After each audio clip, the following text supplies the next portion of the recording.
Assalamualaikum warahmatullahi wabarakatuh. Salam pendidikan. Perkenalkan, nama saya Anissa Fauzia, NIM 0392222651, merupakan mahasiswa program studi Pendidikan Guru Sekolah Dasar, Pendidikan Profesi Guru Prajabatan, Universitas Pakuan, Kota Bogor.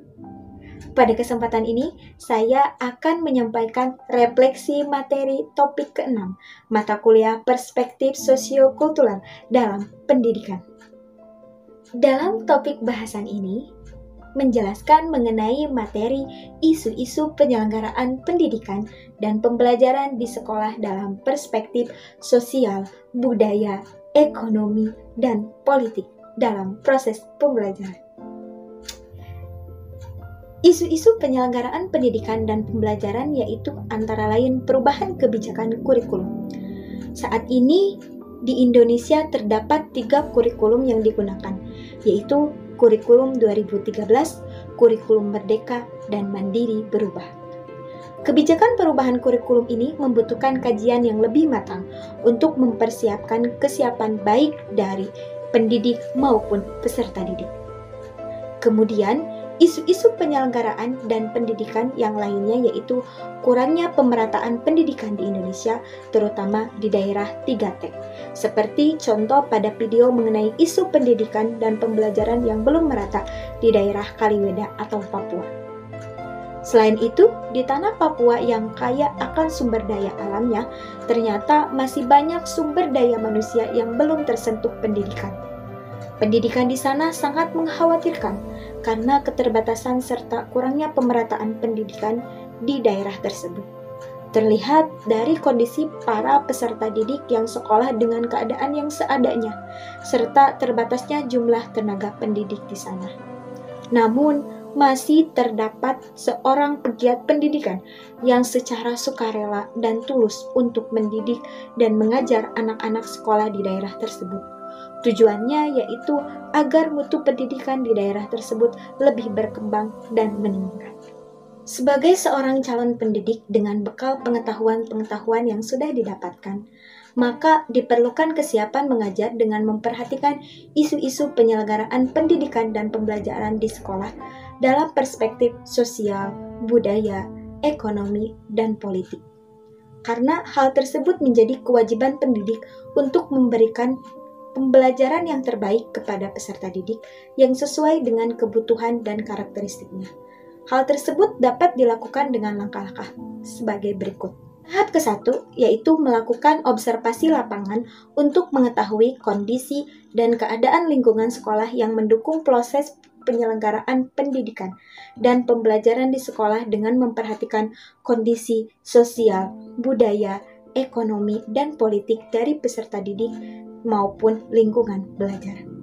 Tahap kedua yaitu melakukan asesmen diagnostik untuk mengetahui kebutuhan dan karakteristik dari peserta didik dilihat dari perspektif sosial, budaya, ekonomi, dan politik pada peserta didik. Dan tahap yang ketiga yaitu merancang proses pembelajaran yang sesuai dengan kondisi lingkungan serta kebutuhan dan karakteristik peserta didik dengan memperhatikan perspektif sosial, budaya, ekonomi, dan politik. Materi ini sangat berkaitan dengan mata kuliah yang lainnya. Di antaranya yaitu dengan mata kuliah pemahaman tentang peserta didik, yaitu kaitannya dengan materi penyesuaian karakteristik dan kebutuhan peserta didik dengan memperhatikan latar belakang dari peserta didik. Yang kedua yaitu berkaitan dengan mata kuliah prinsip pengajaran dan asesmen yang efektif. Kaitannya dengan materi asesmen diagnostik bahwa sebagai calon pendidik sebelum melakukan proses pembelajaran harus melakukan asesmen diagnostik agar isu-isu penyelenggaraan pendidikan dan pembelajaran di sekolah dalam perspektif sosial, budaya, ekonomi, dan politik dapat diketahui terlebih dahulu. Yang ketiga yaitu berkaitan dengan mata kuliah praktek pengalaman lapangan.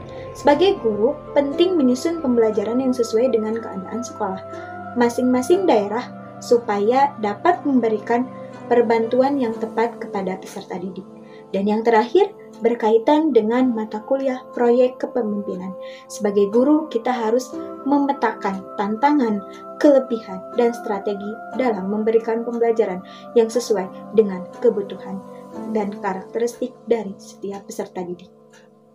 Selanjutnya, manfaat mempelajari materi ini yaitu adapun dalam mempelajari topik mengenai isu-isu penyelenggaraan pendidikan dan pembelajaran di sekolah dalam perspektif sosial, budaya, ekonomi, dan politik, yaitu sebagai bekal kesiapan sebagai seorang calon pendidik untuk dapat mengetahui pentingnya memahami isu-isu penyelenggaraan pendidikan dan pembelajaran di sekolah dalam perspektif sosial, budaya, ekonomi, dan politik dengan memperhatikan karakteristik dan kebutuhan dari setiap peserta didik sesuai dengan berbagai perspektif yang dimiliki oleh peserta didik. Demikianlah penyampaian materi mengenai refleksi materi topik ke-6 yang membahas mengenai isu-isu penyelenggaraan pendidikan dan pembelajaran di sekolah dalam perspektif sosial, budaya, ekonomi, dan politik. Terima kasih atas segala perhatian. Mohon maaf atas segala kekurangan. Saya Anissa Fauziah. Salam Pendidikan Indonesia. Hidup Pendidikan Indonesia. Wabillahi taufiq wal hidayah. Wassalamualaikum warahmatullahi wabarakatuh.